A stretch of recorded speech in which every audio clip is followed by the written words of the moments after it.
RPSC assistant professor के लिए sir ऐसी कौन कौन सी बुक्स हैं जो इम्पोर्टेंट हैं जिससे हम पढ़ें और हमारा सिलेक्शन हो जाए। और कुछ बच्चे ऐसा कहते हैं कि सर हमसे बहुत सारी बुक्स नहीं पढ़ी जाती, कुछ खास बुक्स बता दें ताकि हम उनको पढ़ लें और हमारा सिलेक्शन हो जाए। इसीलिए ये खास वीडियो है। अगर आप असिस्टेंट प्रोफेसर की तैयारी कर रहे हैं और आपका बॉटनी एक सब्जेक्ट है, आपको ये वीडियो हेल्प करेगा। इसमें मेरे अब तक के 25 ईयर के टीचिंग एक्सपीरियंस के और बहुत सारे आप जैसे ब्रिलियंट स्टूडेंट जो मेरे से मिलते रहते हैं, हम लोग डिस्कस करते हैं, हम लोग उन बच्चों की हेल्प करते हैं, वो जो इनपुट देते हैं उन सबको ऐड करते हुए ये आपका वीडियो है। और हाँ, वीडियो अगर आप चैनल पे पहली बार हैं तो चैनल को सब्सक्राइब कर लीजिएगा, क्योंकि ऐसे ही हेल्पिंग वीडियो आपको लगातार इस मेरे चैनल पे मिलते रहते हैं। मोस्ट इम्पोर्टेंट बुक्स यहाँ पे आपको दिख रही है, यहाँ पे मैंने लिखा है मोस्ट इम्पोर्टेंट बुक्स हैं वो बेटा 11th और 12th की जो किताबें आपकी हैं वो मोस्ट इम्पोर्टेंट है। ठीक है, अब मोस्ट इम्पोर्टेंट बुक्स 11th-12th है, इसका मतलब है कि आपका जो सिलेबस का जो 70% यानी कि आपके एग्जाम के जो 70% क्वेश्चंस होते हैं वो बहुत ही फंडामेंटल होते हैं, बहुत ही बेसिक होते हैं। हाँ, आपके जो 20% क्वेश्चन जो हैं वो डेफिनेटली आपके पीजी या यूजी लेवल के होते हैं, और साथ के साथ 10% क्वेश्चन जो हैं वो पूरी तरह से रिसर्च बेस्ड होते हैं और डीपर नॉलेज के बेस पे होते हैं। यहाँ पे समीकरण यह है, टेक्निक यह है कि आपको जो मैंने स्टूडेंट जो बता रहे हैं, जो एक्सपीरियंस स्टूडेंट यानी कि जिनका अभी तक सिलेक्शन हो चुका है, उन स्टूडेंट से जो मिली जानकारी के अनुसार स्टूडेंट ने ये बताया है कि सर मेरिट जो है वो 50 से 55% के बीच संभावना है। ऐसा स्टूडेंट को अनुमान है कि अब तक 50% रही है, ऐसा बताया गया है मेरे को बहुत से स्टूडेंट के द्वारा। हम ये मान लेते हैं कि ये मेरिट 60% का हम मान लेते हैं। तो अब अगर हमारे जो 60% जो मार्क्स हैं यानी कि 60% मार्क अगर हमारे इजी बुक से आ जाएं तो क्या बुरा है, बजाय हमारे tough research based deeper books पढ़ने के। आप कहेंगे हाँ सर अच्छी बात है। दूसरा कि आपको वही पढ़ना पड़े जो पढ़ चुके हो, बजाय इसके कि आप कुछ नई चीज़ें पढ़ें। आप कहेंगे बहुत अच्छी बात है। हाँ, तो उसी पे मेरे वीडियो के इस वीडियो में अंत तक बने रहिएगा और आपका सवाल है वो ज़रूर पूछिएगा। और ये वीडियो स्पेशली उन बच्चों के लिए हैं जिन बच्चों के पास बहुत सारे टीचर्स नहीं हैं, उनके पास बहुत सारे मेंटोर नहीं हैं, बहुत सारे कोचिंग सेंटर नहीं हैं जहाँ से वो बच्चे इन्फॉर्मेशन ले सकें। कुछ बच्चे ऐसे हैं, एक बहुत बड़ा स्टफ ऐसे बच्चों का है जिनके पास कोई भी बताने वाला ही नहीं है, कोई भी बताने वाला नहीं है, और सब एक ही बात कह देते हैं कि पढ़ लो पढ़ लो पढ़ लो, मगर क्या पढ़ लो? सब कहते हैं अच्छी बुक्स पढ़ लो, मगर कौन सी अच्छी बुक है ये नहीं बताया जाता। या फिर कुछ बच्चे ऐसे हैं जिनके पास ये प्रॉब्लम है कि उनको ये बताया गया या ये कहा गया उनको कि बेटा बुक्स तो सारी इंग्लिश में आती हैं अच्छी बुक, और बच्चा ठहरा हिंदी मीडियम का, तो बच्चा परेशान हो जाता है। अब आप अगर हिंदी मीडियम के हैं तो इस वीडियो को ध्यान से देखिए। अगर आपके पास बहुत सारे लोग अप्रोच वाले नहीं हैं, आपको बताने वाले नहीं हैं, तो भी आप ध्यान से सुनिएगा और ये वीडियो आपकी डेफिनेटली हेल्प करेगा, क्योंकि मेरे बहुत सारे स्टूडेंट हैं जो ऑलरेडी जो मैं जो चीज़ें शेयर करता हूँ उनसे उनको हेल्प मिली है और ऑलरेडी वो असिस्टेंट प्रोफेसर हैं राजस्थान के बहुत सारे कॉलेजेस के अंदर। तो पहला जो चीज़ आपको ध्यान रखनी है वो, यानी कि ये वीडियो इसलिए बना रहा हूँ कि कौन कौन सी बुक्स पढ़नी है। सबसे पहले आपको बच्चों 2 बुक्स पढ़नी है। 2 बुक्स कौन सी हैं? वो 11th और 12th की रिफ्रेशर बुक्स पढ़नी है। अब ये जो रिफ्रेशर बुक होती क्या हैं? रिफ्रेशर बुक जैसे एनसीईआरटी की बुक्स होती हैं वैसे ही बुक्स होती हैं, मगर उनमें थोड़ा सा विस्तार से दिया होता है, एग्जाम्पल थोड़े एक्स्ट्रा होते हैं, और वही पढ़नी है। यानी कि मीडियम अगर आप हिंदी मीडियम के हैं तो आपको हिंदी वाली बुक्स खरीदनी है, ठीक है, और आप इंग्लिश के हैं तो आपको इंग्लिश वाली बुक्स खरीदनी है। अब मीडियम चेंज नहीं करना। एक और चीज़ बहुत इंपॉर्टेंट है, आप ध्यान से सुनिए। आप ये जितने भी जो टॉपिक्स आप देख रहे हैं, फाइकोलॉजी, माइकोलॉजी, ब्रायोफाइट, टेडो, जिम्नो, सब कुछ आप इस सिलेबस से पहले, यानी कि ये जो इससे पहले आपको 11th और 12th की किताब में पढ़ना है। 11th और 12th की किताब पढ़ना है, साथ के साथ जो मैंने मेथड बता रखा है कि नोट्स छोटे छोटे नोट्स भी बना के रखने हैं। मैंने आपको बता रखा है और वीडियो भी डाल रखा है। जब हमने 11th और 12th की बुक्स पढ़ ली अच्छे से, तो जब पढ़ ली तो हमारा मान के चलिए कि 70% चीज़ें पूरी हो गई। और जो मेरा स्टूडेंट है, यानी कि वो बच्चा जो हिंदी मीडियम का है, वो बच्चा जिसके पास कोई रिसोर्स नहीं है, वो बच्चा इस 70 में से 60 to 65% नंबर ले आता है। 60 to 65% ले आता है और उसका सिलेक्शन हो जाता है। फिर कहाँ ज़रूरत है हमें बहुत अजीबों गरीबों किताबें पढ़ने की। चलिए, अब आपने जब ये दोनों किताबें पढ़ चुके हो तो हम आए फाइकोलॉजी पे। तो फाइकोलॉजी से लेके फाइकोलॉजी यानी कि एल्गी, फंजाई, ब्रायोफाइट, टेरिडोफाइट और जिम्नोस्पर्म, इसमें आपने वशिष्ठा सीरीज के नाम से बोलते हैं, बॉटनी फॉर डिग्री स्टूडेंट, आजकल 2-3 ऑथर और भी हैं। इन वशिष्ठा की जो बुक्स हैं ये मोर देन सफिशिएंट है, इनसे बाहर आपको नहीं जाना, इनसे बाहर आपको नहीं जाना है, इनके अंदर ही रहना है।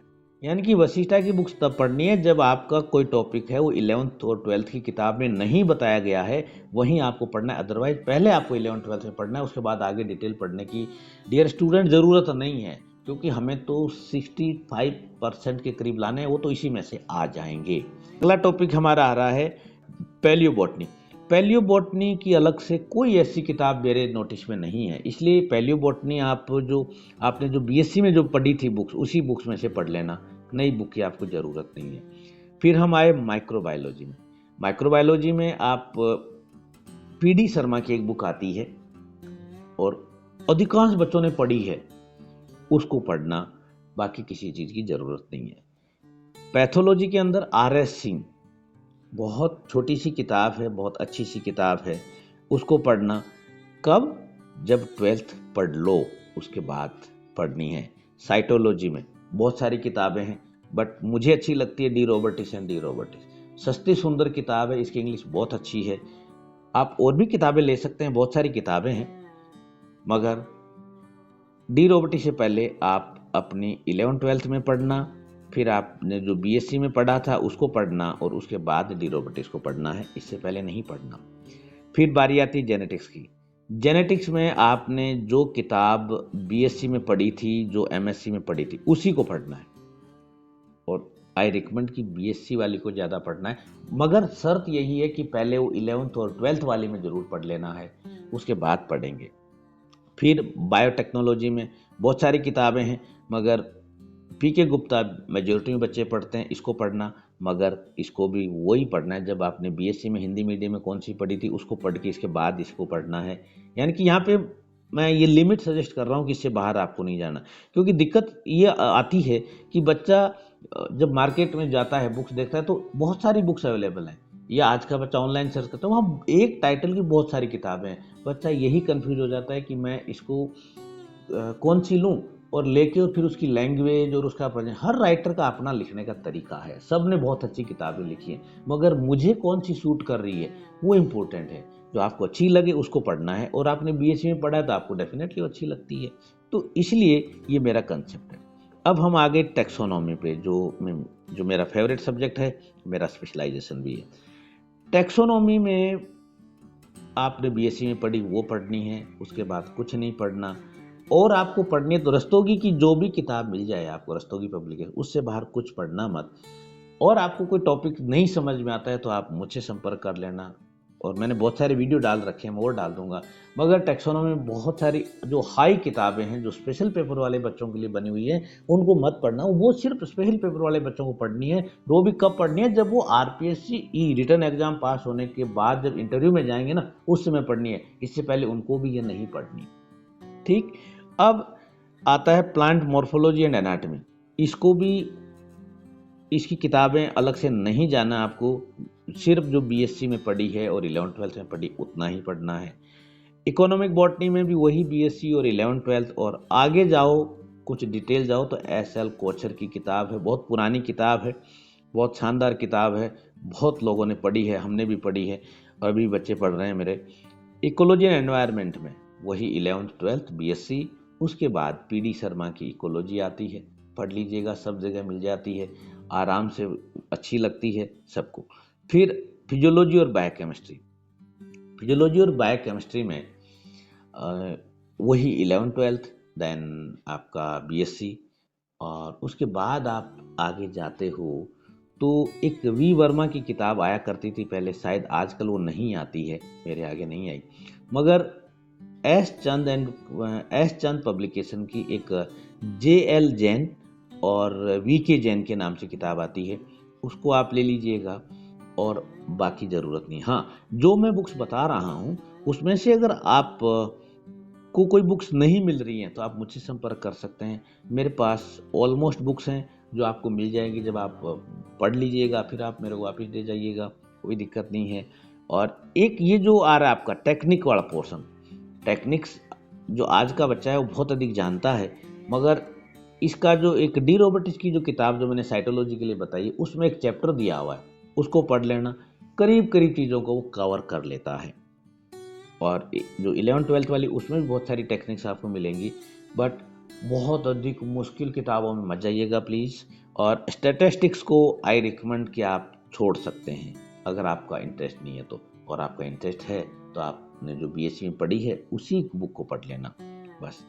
और सबसे बड़ी बात कि आपको देखो बेटा, ये 70%, ये 20% और ये 10%, कुछ बच्चे यूँ चलते हैं, यानी कि पहले 70% पे कमांड करते हैं, 70 आपको चाहिए नहीं तो आपको 20 और 10 तक जाने की ज़रूरत नहीं है। मगर कुछ बच्चे इस तरह चलते हैं, यानी कि पहले टफ वाला पढ़ो, रिसर्च वाला पढ़ो, फिर इजी पढ़ो, यानी कि मेरा अनुभव है कि यहाँ तक आते आते, यानी कि 30% आते आते एग्ज़ाम आ जाती हैं और फिर रिजल्ट आपको मालूम है।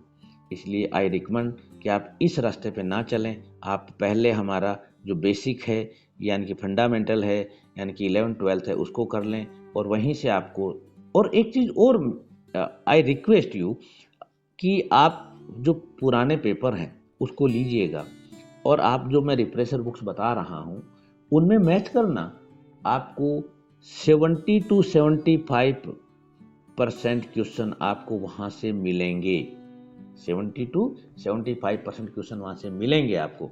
और ऐसा मेरे बहुत सारे स्टूडेंट हैं, जब वो पेपर को लाते हैं, पेपर को मैच करते हैं, तो वो कंफर्म करते हैं। इस बेस पे मैं ये बात कह रहा हूँ और मेरा अपना अनुभव भी है।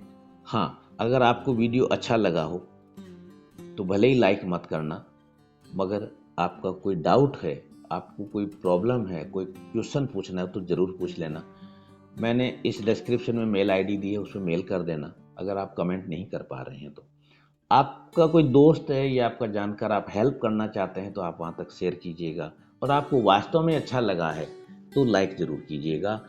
और आपको लग रहा है कि ये मेरा यूट्यूब है अच्छा काम कर रहा है तो आप अपना कमेंट भी दीजिएगा, क्योंकि आपके जो कमेंट्स हैं वो बहुत सारे स्टूडेंट के लिए एक राह दिखाते हैं, एक एनर्जी देते हैं, और मुझे भी एक कॉन्फिडेंस मिलता है कि हाँ बच्चों को फ़ायदा मिल रहा है, तो मैं भी एनर्जी के साथ वीडियो बनाना शुरू कर देता हूँ। मेरी दुआ है कि आप बहुत जल्द असिस्टेंट प्रोफेसर बने और आप उन बच्चों की मदद करें जिन बच्चों की मदद करने वाला कोई नहीं है, जिनके पास कोई रिसोर्स नहीं है, कोई बहुत सारा पैसा नहीं है, बहुत सारी बुक्स नहीं हैं, बहुत सारे टीचर्स नहीं हैं, उनकी आप ज़रूर हेल्प करें। मुझे बहुत अच्छा लगेगा। Wish you all the best. Thank you very much.